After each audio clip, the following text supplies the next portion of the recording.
Pak gitu ya, cara mengukur yang benar. Timbangan dacin, oke ya, kalau misalnya di puskesmas itu masih punyanya timbangan dacin, tapi jangan lupa bahwa timbangan dacin itu harus ditera ya, ada satu garis ya yang itu fungsinya adalah untuk satu apa seperti tongkat kan itu ya, yang di sisi satunya ada bandulnya dan bandulnya itu harus sejajar ya garisnya ya. Atau kita pakai timbangan yang timbangan dacin ya, timbangan dacin. Timbangan untuk bayi ya seperti ini. Ada yang memakainya jarum ya, tapi ada juga yang sudah memakai digital. Dan ini juga harus ditera ya. Kalau pada anak yang lebih besar, nah kita bisa memakai timbangan yang berdiri ya, walaupun tapi tidak boleh memakai timbangan kamar mandi ya. Nah ini kita lihat, gunakan timbangan pegas atau timbangan elektronik, dan bayi dan balita harus ditimbang dengan posisi berbaring dan gunakan timbangan tipe pen dengan ketelitian sampai 10 gram. Ya, 10 gram ya. Jadi bukan 50 gram, bukan 100 gram ya, apalagi 500 gram ya. Kalau timbangan kamar mandi itu kan kadang-kadang ada 500 gram ya, tapi sekarang banyak juga yang digital 100 gram, itu tidak bisa digunakan untuk bayi ya. Kalau untuk orang dewasa 100 gram enggak masalah, tapi tidak bisa digunakan untuk bayi. Jadi ya, jangan menggunakan timbangan kamar mandi yang sering digunakan dan tidak ditera. Pastikan jarum berada di angka 0 setiap akan memulai penimbangan dan setiap akhir penimbangan. Dan paling sedikit lakukan peneraan timbangan 2-3 kali setahun pada jawatan tera di daerah masing-masing ya. Jadi jawatan meteorologi ya. Jadi bukan meteorologi ya. Meteorologi kan untuk cuaca ya, meteorologi. Nah, sekarang tekniknya bagaimana? Timbanglah bayi atau balita dalam keadaan telanjang dan letakkan di tengah timbangan ya. Jadi ya telanjang ya. Kalau misalnya dia balita ya memakai misalnya celana dalam misalnya yang tipis itu masih boleh ya. Tapi kalau memakai pampers segala, nah nanti kalau pampersnya penuh gimana? Ya itu nggak boleh. Apalagi dia masih pakai baju, masih pakai jaket, itu sering sekali terjadi ya. Nah itu kalau sudah ada nimbang gitu woro-woro terus hilang gitu ya dilakukan seperti itu ya, itu sering sekali terjadi. Baca skala dengan ketepatan 10 gram ya, ulangi pemeriksaan 2-3 kali dan ambil berat badan rata-rata, catat dan plot berat badan pada grafik pertumbuhan sesuai dengan jenis kelamin, dan jika anak bergerak terus tunda penimbangan beberapa menit kemudian dicoba kembali ya. Nah, kemudian cara mengukur panjang badan juga harus benar ya. Ini adalah pengukur panjang badan ya. Digunakan untuk anak di bawah 2 tahun ya.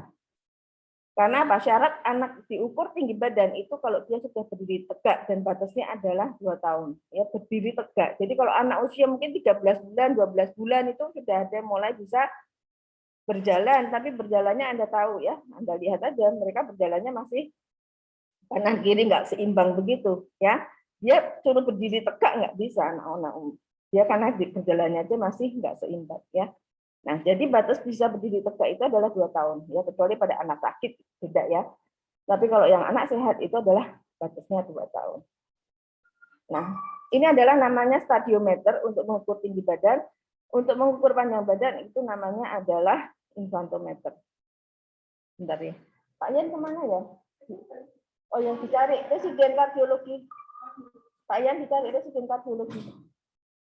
Mungkin nunggu di sana mungkin.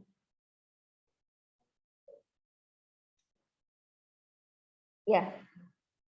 Ini adalah infantometer ya. Ini adalah bagian yang statis, ini adalah bagian yang dinamis ya. Ini bagian statis ya. Dan harus dilakukan oleh paling tidak 2 orang. Ya, panjang badan tidak bisa dilakukan oleh 1 orang ya, karena satu akan memegang kaki, yang kepala, yang satunya akan memegang ini dan mengukur ya, memegang kaki. Kakinya harus lurus. Apalagi pada bayi baru lahir Anda akan bisa melihat bahwa kakinya itu tidak bisa benar-benar lurus kalau enggak dibantu ya. Jadi paling tidak 2 orang pengukur untuk panjang badan. Nah, untuk tinggi badan ini adalah stadiometer ya. Kemudian bagian ini kepala, pundak, pantat ya, kemudian di kaki ini harus nempel ya. harus menempel ya, dan tidak boleh memakai sandal ataupun sepatu, nggak boleh adanya dikurang-kurangi, itu nggak boleh ya. Tidak boleh memakai apa ya namanya ya, mikrotoa. Nah, mikrotoa itu nggak boleh ya, karena ini mikrotoa itu bisa kanan kiri nggak karuan ya. Nah, ada satu hal lagi harus diperhatikan, bahwa yang disebut sebagai private plane position, di mana ya bawah arcus orbita ini di bawah mata dengan tragus ya ada di telinga ya, di tengah telinga itu adalah dalam satu garis lurus. Jadi kalau diukur itu akan cenderung agak tunduk, bukan tengadah, agak tunduk. Demikian juga ini ya, selain kepala kita juga harus melihat bahwa sebenarnya itu adalah kita juga harus dalam satu garis lurus ya. Nah, di sini juga ya pengukur harus bisa melihat ini dalam garis yang tegak ya, supaya tidak jadi bias ya, tidak terjadi bias ya. Jadi kalau misalnya anaknya masih kecil ya, misalnya 5 tahun, 6 tahun gitu ya, ya pengukurnya bisa agak tunduk ya, bukan tunduk, jongkok, agak jongkok. Tapi kalau misalnya Anda mengukur anak-anak yang sudah SMP kelas 3 misalnya lebih tinggi daripada Anda, ya Anda harus pakai alas ya, kayak jengklik gitu ya, supaya mata Anda adalah ada di sini untuk melihat supaya tidak terjadi bias. Nah, ini adalah kesalahan-kesalahan yang sering kali terjadi ya. Anda lihat alas tempat tidurnya seperti ini, melengkung seperti ini nggak boleh ya. Kemudian memakai ini ya, masih banyak sekali yang memakai meteran baju ya, ada yang ditaruh sini, ada yang ditaruh di sini, itu tidak boleh meteran baju ya. Jadi ya memang harus memakai tadi ya, Langford tadi ya, 4 meter atau stadiometer ya. Nah, ini juga ya, alatnya seperti segitiga seperti inilah, gimana mau ukur kakinya, kakinya ditarik-tarik ke sini, itu juga tidak boleh ya, ini merupakan suatu kesalahan. Nah, kalau ini weight for length ini bisa selain untuk grafik, dia juga bisa untuk menentukan status gizi ya. Status gizi bisa ditentukan berdasarkan weight for length ya, di mana ini adalah median ya. Median adalah titik di mana harusnya itu berat badan idealnya adalah di situ. Ya. Kurang dari min 2 SD adalah gizi kurang, dan kurang dari min 3 SD adalah gizi buruk ya. Atau kita menggunakan dari simplified tables yang dari WHO itu juga bisa ya. Ini coba kita lihat ya. Ini contoh pada bayi ya. Misalnya bayi kalau berat badan lahirnya itu 3 kilo ya, panjang badannya ya normal sekitar 48. Ya, 48. Tapi kalau misalnya dia 3 kilo tapi panjang badannya 52. Dilihat dulu nih salah apa enggak ngukurnya.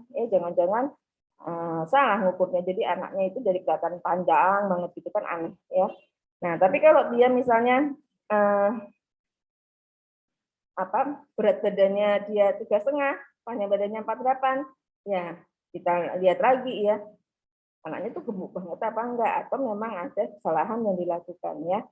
Kesalahan dalam berat badan sering dilakukan, tapi kesalahan dalam pengukuran panjang badan lebih sering lagi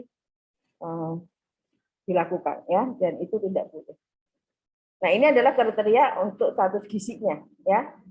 Jadi yang bisa untuk menentukan status gizi itu adalah kalau ada perbandingan antara berat dengan tinggi atau berat dengan panjang ya. Berat badan per panjang tinggi badan atau body mass index per umur ya. Body mass index itu kan ada komponen berat badan dibagi tinggi badan kuadrat kan.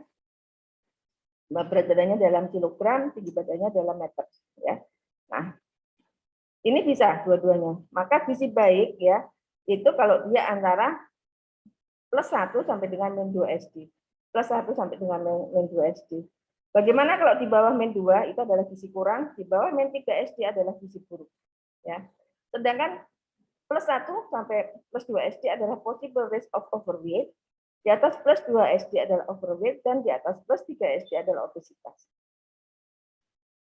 Kemudian tinggi badan menurut umur adalah bisa untuk menentukan perawakan pendek atau perawakannya sangat pendek.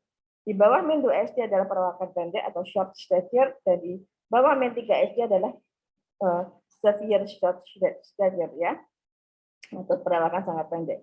Sedangkan berat badan menurut umur hanya bisa untuk membaca berat badannya kurang atau berat badannya sangat kurang. Itu aja, jadi tidak bisa untuk menentukan status gizi. Nah, sekarang gangguan pertumbuhan ya.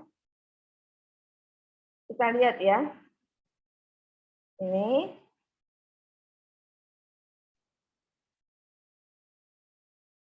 apakah pertumbuhan anak ini baik?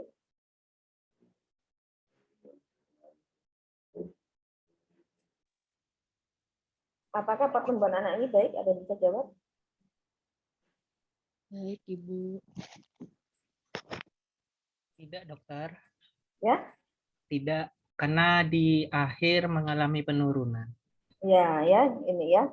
Jadi terjadi weight faltering ya. Di sini masih bagus, kemudian di sini terjadi weight faltering atau kalau di Indonesia sering disebut sebagai T1 ya. Jadi berat badannya itu naik tapi tidak sesuai ya. Seorang anak yang naik kelas tapi peringkatnya turun dari kelas 1 ke kelas 2 dia peringkat 1, kelas 2 ke kelas 3 dia peringkat 3, kelas 3 ke ketiga keempat dia peringkat 7 misalnya seperti itu ya. Jadi ini adalah T1 ya atau berat badannya tidak bagus ya. Nah, kalau ini mungkin Anda sadar, orang tuanya juga sadar anaknya nggak naik beratnya flat ya. Atau ini. Ini adalah turun ya. Kalau turun orang tuanya juga sadar. Nah, ini adalah penelitian yang dilakukan mewakili masyarakat di seluruh dunia ya, terutama adalah di negara-negara sedang berkembang ya. Kita lihat dari 39 nasional representatif ya, data dari berbagai negara ya. Ini adalah negara-negara di Amerika Latin yang oranye, yang biru ini negara-negara di Afrika, dan yang merah itu adalah negara-negara di Asia. Dan kalau kita lihat ya, sampai usia 4 bulan, ya 3 atau 4 bulan, itu berat badannya rata-rata masih bagus ketika dia minum eksklusif ya, masih eksklusif ya, bagus ya. Nah, tetapi ketika usianya udah mulai 4 bulan, terjadilah dia deselerasi tadi. Berat badannya mungkin naik, tetapi tidak sesuai ya, atau memang benar-benar nggak naik atau bahkan turun ya, ini gabungan di situ. Nah, kita lihat kan, dan akhirnya anak-anak itu mengambil channel yang baru ya, di bawah channelnya itu adalah menjadi di bawah dari standar ya, harusnya kalau standarnya di zero kan ya, tapi menjadi channel yang baru misalnya nih menjadi minus 1,5 weight for age-nya ya, kemudian minus 1,75 untuk orang-orang Asia ya, ini untuk Amerika Latin. Jadi dia punya channel baru di mana ya dia akhirnya tumbuh di situ ya. Jadi kalau kita lihat nih weight for age, dia akan turun dulu, turun ya, kemudian di sini ya. Sedangkan panjang badan ya, dia turunnya lebih belakangan, turun banget tapi ya, turun banget ya. Nah, kemudian di channel ini akhirnya negara itu menjadi banyak anak stunting karena seperti ini ya. Dan kalau kita lihat ya gizinya menjadi gizi yang baik ya, biasa aja ya gizinya. Karena apa? Berat badan dan panjang badannya semua turun ya. Akhirnya perbandingannya apa? Anaknya terlihat seperti anak yang normal tapi dia pendek. Tapi ini adalah problem ya. Jadi tadi dari grafik tadi itu bacanya gini ya. Berat badan tuh rata-rata mulai menurun pada usia sekitar 3 bulan dan menurun dengan cepat hingga sekitar usia 12 bulan. Kemudian penurunan lebih lambat hingga sekitar 18 sampai 19 bulan dan catch up. Ya catch up-nya tapi tidak bisa mencapai arah pertumbuhannya yang tadi ya, pada standar deviasi yang di atas tadi. Untuk panjang badan atau tinggi badan, faltering terjadi setelah penurunan berat badan dan berlangsung hingga tahun ketiga ya. Jadi ya itu tadi akhirnya jadilah anak-anak itu anak-anak pendek ya. Di negara sedang berkembang, length for age ya atau panjang badan umur itu kurang lebih rata-rata adalah minus 0,5 ya SD menurut standar WHO, dan berlanjut malah menjadi min 2 ya, jadi akhirnya anak itu menjadi pendek ya. Apabila terjadi peningkatan berat badan lahir ya, kalau berat badan lahir di suatu negara itu meningkat dan kecepatan pertumbuhan linear saat 1000 HPK itu di negara yang itu juga bagus ya, maka akan menurunkan morbiditas dan mortalitas serta meningkatkan potensi saat dewasa ya, sehingga tidak menjadi dewasa yang kerdil. Kegagalan pertumbuhan dalam 2 tahun pertama kehidupan dikaitkan dengan penurunan tinggi badan di masa dewasa. Ya, ini akhirnya akan menghasilkan orang dewasa yang pendek. Ya. Nah, sedangkan ini adalah status gizi, ya kita lihat ya, kalau gizi buruk tadi kurang dari min 3 SD, gizi kurang antara min 3 dengan min 2, gizi baik antara min 2 dengan +1, ya ini adalah di atas ini ya, ini adalah mulai di atas +1 ya, adalah risiko overweight, di atas +2 adalah overweight, ya, dan di atas +3 adalah obesitas, ya. Nah, dampaknya apa sih kalau kita kekurangan, kita salah ya, malnutrisi itu mal itu artinya salah pada awal kehidupan ya, pada nutrisi pada saat janin masih dalam kandungan dan pada saat bayi ya, terutama dari bayi sampai usia 2 tahun, maka akan ada dampak jangka pendek dan jangka panjang ya. Jangka pendek perkembangan otaknya akan terganggu, akan ada pertumbuhan dan komposisi tubuh yang berubah ya tadi ya, menjadi bisa salah satunya adalah stunting ya, atau gizi buruk, dan metabolic programmingnya akan terganggu ya, sehingga apa, pada saat jangka panjangnya dia kognitif dan prestasi di sekolah juga akan semakin turun ya, kemudian imunitas dan kapasitas kerja juga turun, dan pada saat dewasa dia bisa menjadi diabetes, obesitas, penyakit jantung koroner ya, hipertensi maupun stroke ya, karena ada metabolic programming yang sudah berubah tadi di tingkat seluler ya. Dan ini kalau kita lihat ya, bahwa pertumbuhan otak ya 80-90% itu terjadi pada 2 tahun pertama kehidupan. Ya, berbeda dengan pertumbuhan otot ya, otot dan secara tulang ya, maka dia pada saat bayi dia cepat ya, kemudian dia agak melambat, dan kemudian dia akan pada saat pubertas dia akan naik lagi. Demikian juga pertumbuhan untuk reproduksi ya, reproduksi itu dia akan meningkat pesat pada saat dia mulai pubertas ya. Tapi pertumbuhan otak itu sudah terjadi sejak dini, dan ini ya, bahwa dalam satu sel ya kan, kemudian pada usia 4 minggu pun sudah mulai. Jadi kalau ada gangguan nutrisi pada usia yang sangat dini, mungkin 4 minggu kan ibunya kadang-kadang belum sadar kalau dia hamil ya. Nah, itu sudah bisa terganggu otaknya ya. Misalnya kekurangan asam folat segala ya, itu di otaknya ada yang sudah terganggu, bahkan ada yang disebut anencefali ya, jadi tidak punya otak ya, itu juga ada kejadian seperti itu ya. Defisiensi asam folat itu terjadi sangat-sangat awal. Kemudian kita lihat bahwa dia akan berkembang, di mana organ ini mengalami diferensiasi ya, dan dia siap untuk lahir. Dan kalau kita lihat ya, ini adalah bayi aterem dan ini dewasa ya. Pada saat newborn itu jaringan di dalam sinaps yang nyambungnya di dalam otak, antara sel otak dengan sinaps untuk sambungan antar sel saraf itu ya, ini pada saat newborn atau bayi baru lahir seperti ini, usia 1 bulan ya, 9 bulan. Nah, ketika usianya 2 tahun dengan usianya dewasa sudah hampir sama ya, penambahannya hanya sangat-sangat sedikit, karena hanya 10-20% saja yang nambahnya di sini ya. Dan kalau seorang anak itu dia terjadi gangguan nutrisi, maka otak itu irreversible, dia nggak bisa kembali lagi menjadi optimal seperti kalau dia tidak pernah mengalami malnutrisi ya. Kita lihat bahwa banyak tempat yang kosong, jadi atrofi namanya ya, kemudian ventrikel juga bertambah, jika di cairan-cairannya bertambah, tapi volume otaknya sendiri dia menjadi lebih sedikit. Dan ini walaupun diobati, dikasih nutrisi yang ini ya, dia akan bertambah, tapi tidak bisa mencapai optimal dibandingkan anak yang tidak pernah mengalami gizi buruk ya. IQ-nya akan turun 10-15 poin. Ya. Ini tadi kalau kita lihat ya, bahwa berdasarkan hasil Riskesdas ya, anak yang dengan gizi buruk itu memang nggak terlalu banyak ya, di Indonesia nggak terlalu banyak ya. Tahun 2018 3,9%. Ya, gizi kurangnya masih agak banyak 13,8% ya. Ini nanti Anda bisa lihat, ini adalah angka nasional. Anda ada di mana ya? Jawa Tengah misalnya ya. Tapi kan nggak semuanya orang di sini Jawa Tengah ya. Jawa Tengah. Ini Jawa Tengah ya. Ada sama angka nasional ya, bahwa ini adalah gizi kurang dan gizi buruk. Nah, tapi yang tinggi adalah pendek.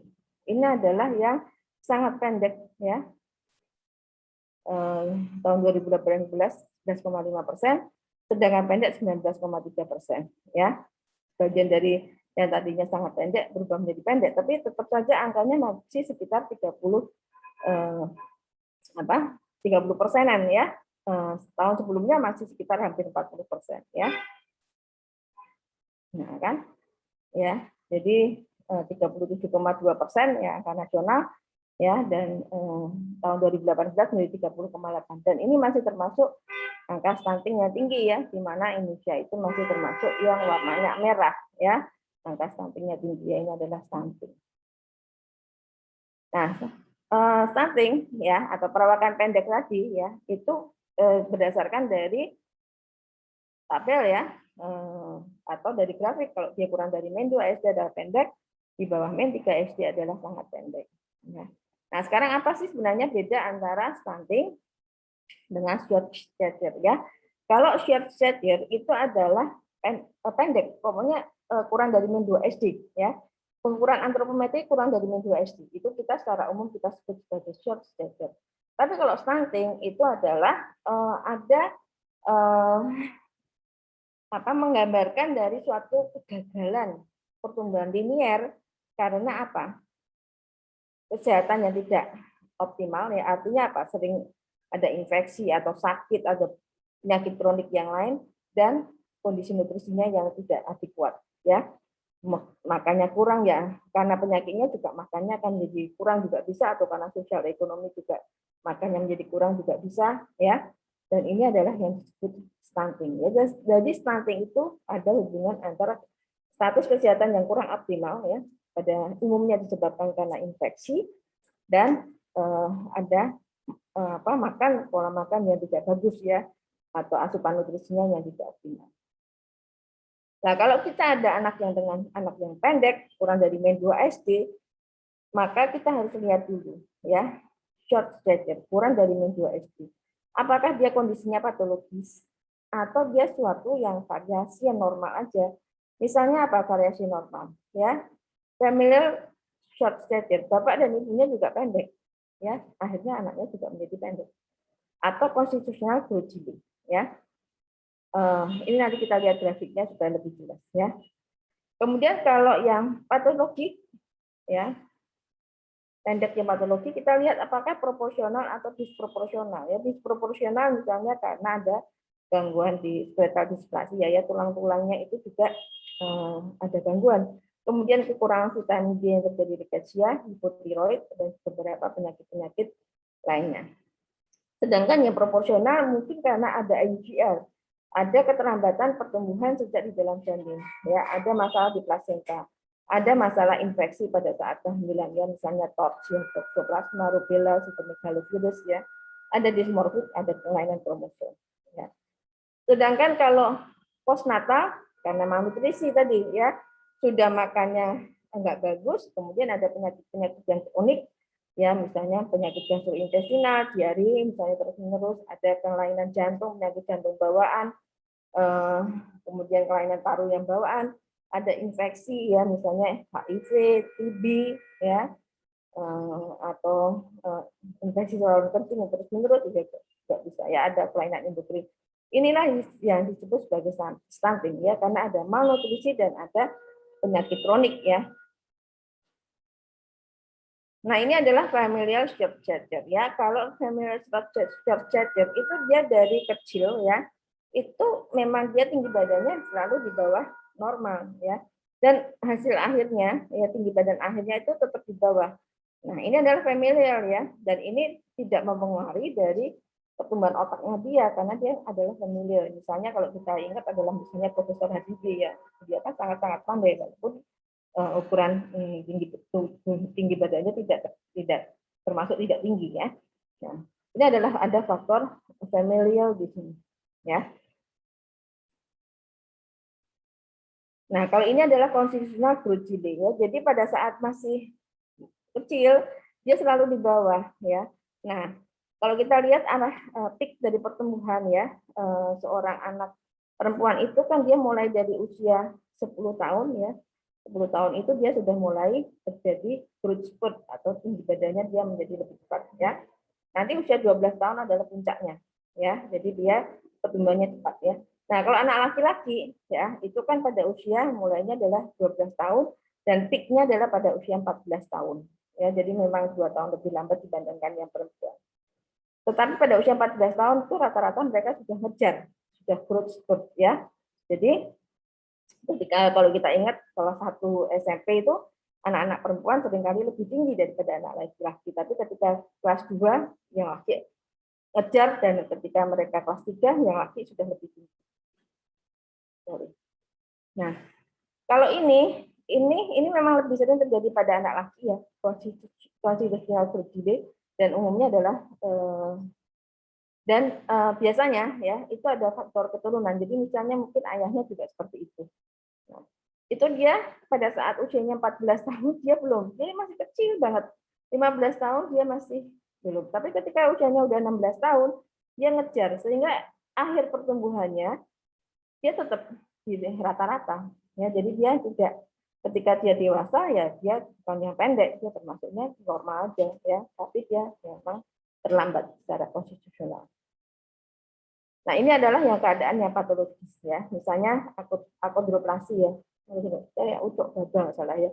Itu kan dia juga kecil ya. Nah, ini anak yang akondroplasi.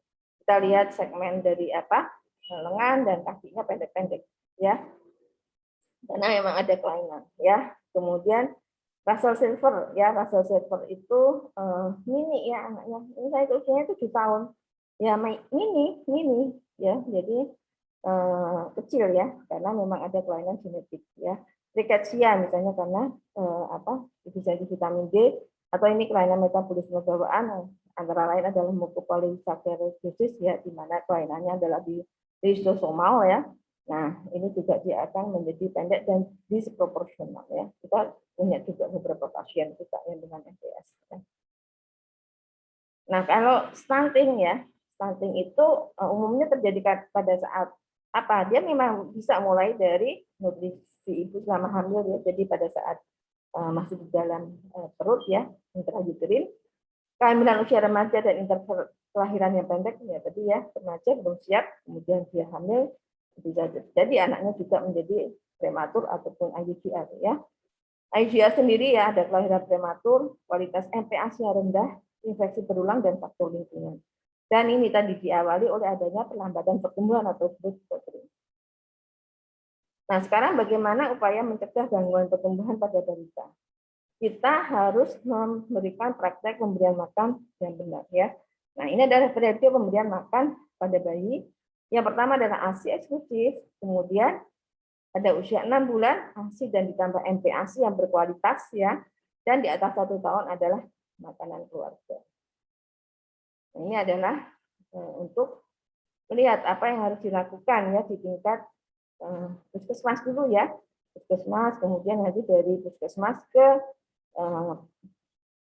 di tingkat kader, dari kader ke puskesmas, dari puskesmas kalau tidak ada perbaikan maka dirujuk ke dokter spesialis anak. Nah, ini kita lihat ya. Kalau ditimbang di puskesmas ya, tinggi badan atau panjang badan kurang dari min 2 SD harus segera dirujuk ke dokter spesialis anak ya, karena ini adalah stunting ya. Atau dia kurang dari min 2 SD atau lebih dari plus 2 SD ya, berat badan menurut berat badan menurut panjang badan ya, berarti status gizi kurang ya. Ya, status gizi kurang atau status gizi buruk masih bisa dirujuk dulu ke dokter puskesmas masih bisa. Tapi kalau udah stunting harus ke dokter spesialis. Nah, kalau antara min 2 sampai plus 2 ya, jadi masih rentang ini, kita lihat dulu ya berat badan umur. Lihat KMS ya. Bagaimana arah pertumbuhannya. Kalau arah pertumbuhannya berat badannya naik sesuai dengan grafik, maka evaluasi rutin tiap bulan di posyandu ya. Kalau berat badannya naik tidak sesuai tadi growth atau weight faltering, kita harus waspada. Flat growth juga, turun juga. Kita harus memberikan konseling cara pemberian makan bayi yang benar dan evaluasi kenaikan berat badan dalam 2 minggu. Kalau 2 minggu kemudian dia naik, evaluasi dalam 2 minggu, plotkan dalam KNS dan lihat tren. Tapi kalau berat badannya tetap atau turun ya berarti kita harus rujuk ke puskesmas ya. Nanti dokter puskesmasnya akan melihat, ya, mencoba terapi. Kalau tetap tidak bisa, ya harus dirujuk ke dokter spesialis anak. Ya. Ini kalau naik, ya, evaluasi rutin. Saya kira demikian. Mungkin ada pertanyaan.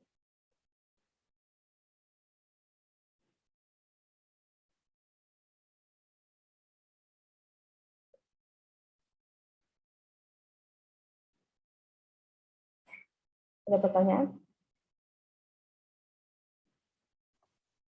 Izin bertanya, dokter. Ya. Iya, tadi yang pertama dokter ada tampilkan tentang kurva pertumbuhan di KMS. Saya ingin bertanya bagaimana tentang kurva pertumbuhan untuk anak yang BBLR. Apakah plot untuk start awal ketika baru lahir akan sama dengan ketika kita memplot untuk anak yang cukup bulan? Terima kasih, dokter.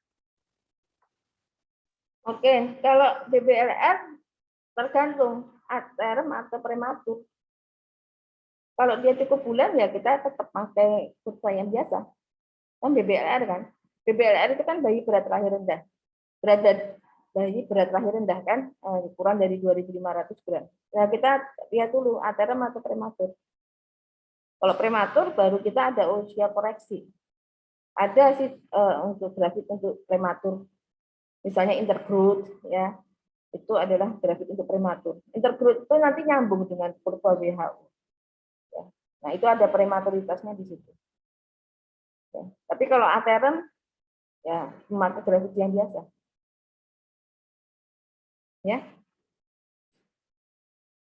Ada lagi?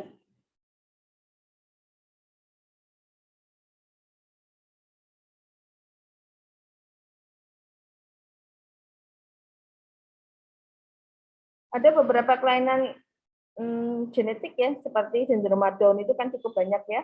Ya kelainannya di kromosom ya. Paling sering adalah trisomi 21 ya. Jadi di kromosom 21 itu dia ada 3, yang harusnya 2 dia ada 3. Itu adalah kelainan yang sering. Dan sindrom Down dia punya kurva tersendiri. Jadi beda dengan kurva normal. Beberapa kelainan yang sudah cukup banyak ya, ada yang punya kurva sendiri sih, seperti DeLange, ya. Cornelia DeLange syndrome itu juga punya kurva sendiri.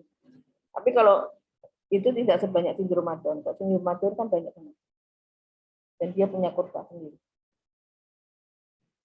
Ada lagi yang mau tanya?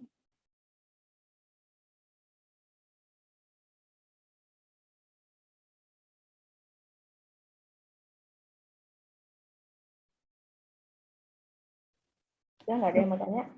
Dokter, izin bertanya lagi. Kalau yang bayi sindrom Down yang dokter bilang tadi, kan kalau di posyandu kita tidak ada kurva pertumbuhan khusus untuk anak yang berkebutuhan seperti itu. Kita bisa ambil di mana ya, Dok? Terima kasih. Ada di internet juga ada kok, banyak. Ya kalau dia ada sindrom Down ya harusnya dirujuk ke puskesmas kan. Ya toh? Kan kalau nanti di posyandu dia akan kalau di bawah terus ya. Tapi di internet ada banyak kurva sindrom Down, kita bisa download.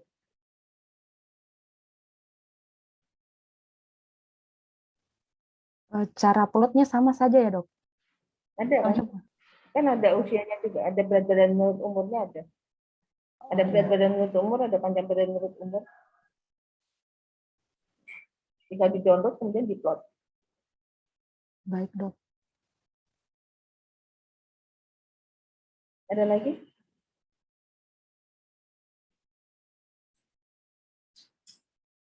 Oke, nggak ada. Sudah. Oke, kalau nggak ada mungkin kita bisa akhiri ya. Terima kasih untuk perhatiannya. Mudah-mudahan kuliahnya berguna. Ya. Terima kasih. Selamat siang. Selamat siang, dokter. Terima kasih banyak atas Terima kasih, Dok. Terima kasih, Dok. Terima kasih, Dok.